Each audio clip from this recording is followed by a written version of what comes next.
Hello students, आज की video में करेंगे हम क्लास 11th का chapter number 9 sequence and series. इसका इंट्रोडक्शन पार्ट करेंगे। ठीक है, चलिए शुरू करते हैं वीडियो को। सबसे पहले इसमें हमें पता होना चाहिए कि सीक्वेंस क्या होता है। ठीक है, तो सीक्वेंस की डेफिनेशन पढ़ते हैं कि सीक्वेंस क्या चीज़ है। ठीक है, तो सीक्वेंस जो होता है वो है कि अरेंजमेंट होगा नंबर्स का इन ए डेफिनेट ऑर्डर में। ठीक है, किसी रूल के अकॉर्डिंग हम उसको एक डेफिनेट ऑर्डर में लिखेंगे तो उसी अरेंजमेंट को क्या बोला जाता है, सीक्वेंस बोला जाता है। ठीक है, तो यहाँ पे हम डेफिनेशन लिखते हैं कि एन अरेंजमेंट अरेंजमेंट है ये किसका, of numbers in a definite order. Definite order में लिखा गया होगा अकॉर्डिंग टू सम रूल। ठीक है, किसी ना किसी रूल को फॉलो कर रहा होगा। ठीक है, यहाँ से इसकी डेफिनेशन होगी आपके लिए। ठीक है, दूसरी चीज़ क्या है कि फाइनाइट सीक्वेंस क्या हो सकता है अभी। ठीक है, तो फाइनाइट सीक्वेंस कौन सा सीक्वेंस होगा, नाम से पता चल रहा है यहाँ पे कि फाइनाइट सीक्वेंस। एक आएगा इनफाइनाइट सीक्वेंस, दोनों को एक साथ करते हैं। ठीक है, फाइनाइट का मीन्स है ऐसा सीक्वेंस जिसमें फाइनाइट नंबर ऑफ टर्म्स होंगी। ठीक है, तो इसमें जो नंबर ऑफ टर्म्स होंगी कौन सी होंगी, फाइनाइट नंबर ऑफ टर्म्स होंगी। ठीक है, इसमें इनफाइनाइट सीक्वेंस होगा, मतलब जो फाइनाइट सीक्वेंस नहीं है उसको इनफाइनाइट सीक्वेंस बोलेंगे। ठीक है, जहाँ फिर बोलेंगे जिसमें इनफाइनाइट नंबर ऑफ टर्म्स होंगी। ठीक है, फाइनाइट का मतलब है जिनको काउंटेबल है, जो काउंटेबल है वो फाइनाइट नंबर ऑफ टर्म्स में आ गया, जो इनफाइनाइट नंबर में आएगा मीन्स अनकाउंटेबल है। ठीक है, जिनको गिना नहीं जा सकता। ठीक है, यहाँ पे फाइनाइट सीक्वेंस जो है तो उसका कोई एग्जांपल ले लेते हैं। ठीक है, लेटर हम कंसीडर करते हैं कि यहाँ पे कोई सीक्वेंस है कि ओड नंबर लेने हमने बिटवीन, जहाँ odd numbers between sequence of odd number less than 100। ठीक है, तो यहाँ पे क्या सीक्वेंस बन जाएगा, ओड नंबर्स का था 1 3 5 7 एंड सो ऑन, 100 से पीछे 99 है। ठीक है, तो एक किस रूल को फॉलो करें, देखो हर एक के बीच में डिफरेंस आ रहा है 2 2 का। ठीक है, 2 2 का फॉलो, तो ये जो थी अब 99 है, यहाँ तक तो हम इनको गिन ही सकते हैं, तो ये फाइनाइट सीक्वेंस आ गया। इनफाइनाइट सीक्वेंस क्या है कि हमने यहाँ पे एक सीक्वेंस लेना था जो ओड नंबर का होगा। ठीक है, तो उसमें ओड नंबर कहाँ तक आएंगे, 5 7 एंड सो ऑन इन्फिनिटी तक जाएगा, तो ये काउंटेबल है, इनको काउंट नहीं कर सकते हैं, इसलिए इनफाइनाइट सीक्वेंस में आ जाएगा। ठीक है, इसके बाद अगर हम सीरीज़ की बात करें कि सीरीज़ क्या चीज़ होती है। ठीक है, तो सीरीज़ में अगर हमने कोई सीक्वेंस लिया, जैसे यहाँ पे लिया मैंने, ठीक है, तो हम इसमें नंबर ऑफ टर्म्स लिखे कि फर्स्ट टर्म A1 थी, comma second term, comma third term and so on, last term AN तक ले लिया हमने। ठीक है, nth टर्म तक ले लिया हमने कोई। ये क्या है, एक सीक्वेंस है। ठीक है, अगर हमने इसको सीरीज़ में लिखना होगा तब इसी एक्सप्रेशन को अगर हम A1 plus A2 plus A3 plus so on plus AN तक, ठीक है, तो इसको हम क्या बोलेंगे, ये जो है इस सीक्वेंस की सीरीज बन जाएगी। ठीक है, सीरीज ऑफ दिस वाले सीक्वेंस की। ठीक है, तो इतना समझ में आ गया होगा आपको। अब नेक्स्ट चीज़ है इसमें एपी के बारे में। ठीक है, अरिथमेटिक प्रोग्रेशन के बारे में, अरिथमेटिक प्रोग्रेशन। ठीक है, ये आपने क्लास 10th में ही पढ़ा होगा एपी के बारे में। ठीक है, तो एपी में कोई भी टर्म, इसकी डेफिनेशन क्या है कि कोई भी सीक्वेंस जो एक रूल को फॉलो कर रहा होगा। ठीक है, तो हम यहाँ पे लिखते हैं कि अभी हमने सीक्वेंस के बारे में पढ़ा, एनी सीक्वेंस, जैसे हमने यहाँ पे लिया था A1 A2 A3 so on AN तक। ठीक है, ये कोई सीक्वेंस लिया था, इसको इज कॉल्ड एन एपी। इसको एपी कब कहा जाएगा, इफ, आपने फॉर्मूला पढ़ा होगा एक, AN equal to A plus N minus 1D। ठीक है, पढ़ा हुआ ना, तो हमने यहाँ पे अगर उस रूल को फॉलो कर रहा है। ठीक है, तो यहाँ पे जैसे ये है कि AN प्लस 1 इक्वल टू, अगर AN प्लस 1th टर्म जो है वो किसके बराबर है, AN टर्म के बराबर है, और कॉमन डिफरेंस प्लस इसके बराबर है।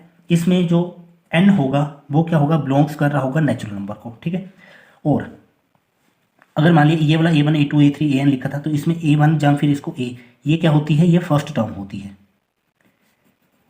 ठीक है, ये इसमें फर्स्ट टर्म आती है। उसके बाद जो फॉर्मूले में D यूज हुआ है तो D स्मॉल d से लिखा जाता है। ठीक है, तो ये क्या होता है, कॉमन डिफरेंस होता है इसमें। अगर कॉमन डिफरेंस नहीं आता है उनमें तो वो एपी की टर्म नहीं आती है। ठीक है, तो ये तो हो गया हमारा इसमें। अब इसमें कोई एग्जांपल लेके देखते हैं। ठीक है, जैसे ओड नंबर वाला लिया था हमने ऊपर कि एक सीक्वेंस था 1 3 5 7 एंड सो ऑन 99। ठीक है, ये एक सीक्वेंस लिया, तो हमने ये चेक करना कि एपी में है कि नहीं है। तो ये जो फर्स्ट टर्म थी इसको A1 बोलेंगे, ठीक है। ये फर्स्ट टर्म थी 1 के बराबर है। अगली दूसरी A2 है, सेकंड टर्म है कितनी है 3, थर्ड टर्म A3 5। ज़्यादा टर्म्स लेने की जरूरत नहीं होती। तो जो अगर हम इनके बीच का डिफरेंस फाइंड करना होगा तो क्या करेंगे, सेकंड टर्म में से फर्स्ट टर्म माइनस कर देंगे, या फिर डिफरेंस थर्ड टर्म में से सेकंड टर्म माइनस कर देंगे, या फिर जो लास्ट टर्म ली थी उसमें से माइनस क्या करेंगे an-1, मतलब जो लास्ट टर्म होगी उसमें से एक टर्म पिछली जो होगी वो उसमें से माइनस कर देंगे।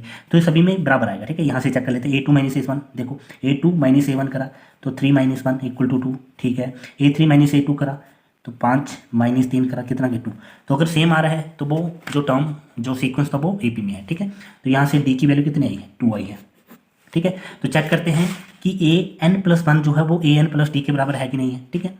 तो जैसे हम यहाँ पे ले लेते हैं कि यहाँ पे 4 टर्म्स लिखी हुई हमने ना, A4 भी लिख लेते हैं 7। तो अपनी मर्जी से एक उठा के देखते हैं इसमें कि अगर हमने फोर्थ टर्म फाइंड करनी है, देखो ये फोर्थ टर्म है मतलब 3 + 1 है, ठीक है। किसके बराबर होनी चाहिए ये इस फॉर्मूले के अकॉर्डिंग, an+1 जो होता है वो किसके बराबर होता है, an मीन्स A3 + D के बराबर होता है, ठीक है।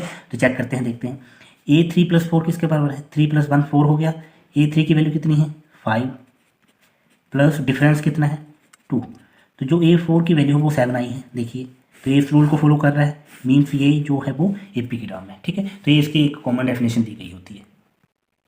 इसके बाद है कि अगर हमें nth टर्म जहाँ जो है जनरल टर्म AP की फाइंड करनी हो, ठीक है, nth टर्म और जिसको हम जनरल टर्म भी बोलते हैं, जनरल टर्म ऑफ AP, ये आपने सारी चीज़ें 9th क्लास में ही पढ़ी हुई है, ठीक है। तो वो कैसे फाइंड करेंगे, ठीक है। इसके लिए फॉर्मूला होता है an इक्वल टू, ये nth टर्म थी, an equal to A + n-1 D, ठीक है। D तो आपको पता था यहाँ से, ये होता है कॉमन डिफरेंस।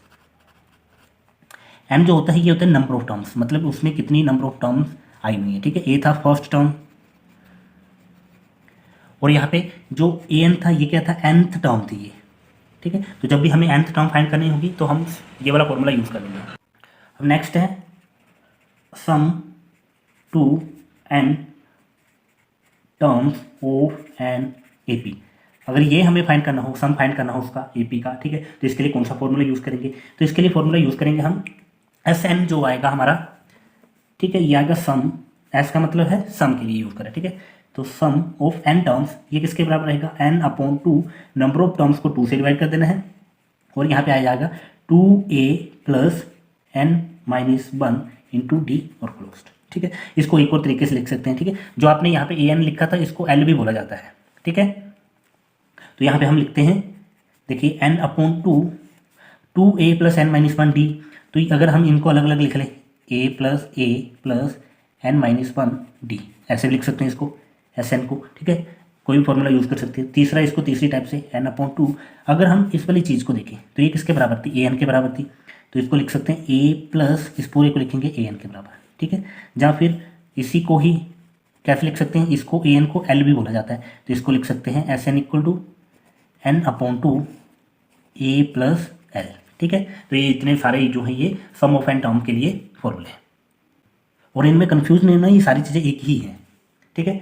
इसके बाद हम अरिथमेटिक मीन के बारे में पढ़ेंगे, ठीक है, कि अरिथमेटिक अगर मीन फाइंड करना हो तो वो कैसे फाइंड करेंगे, उसके लिए कौन सा हमने फॉर्मूला यूज़ करना है, ठीक है। तो अरिथमेटिक मीन फाइंड करने के लिए हमें क्या करना पड़ेगा, अगर मान लिया कोई 3 टर्म्स है, ठीक है, कोई 3 नंबर है, व्हेन 3 नंबर्स सच दैट, एक नंबर हमने ले लिया A, दूसरा ले लिया B, तीसरा ले लिया C, ठीक है। ये तीनों जो है आर इन AP, ये तीनों जो है AP में है, ठीक है। तो तब हम देन जो मिडल टर्म होगी ये वाली, then V is called arithmetic mean, arithmetic mean of these terms, ठीक है। ये जो 3 टर्म्स दी थी इनका अरिथमेटिक मीन आएगा, ठीक है। और इसको फाइंड करने के लिए क्या करेंगे हम, कि जैसे इसके लिए फॉर्मूला होता है कि B - A इक्वल टू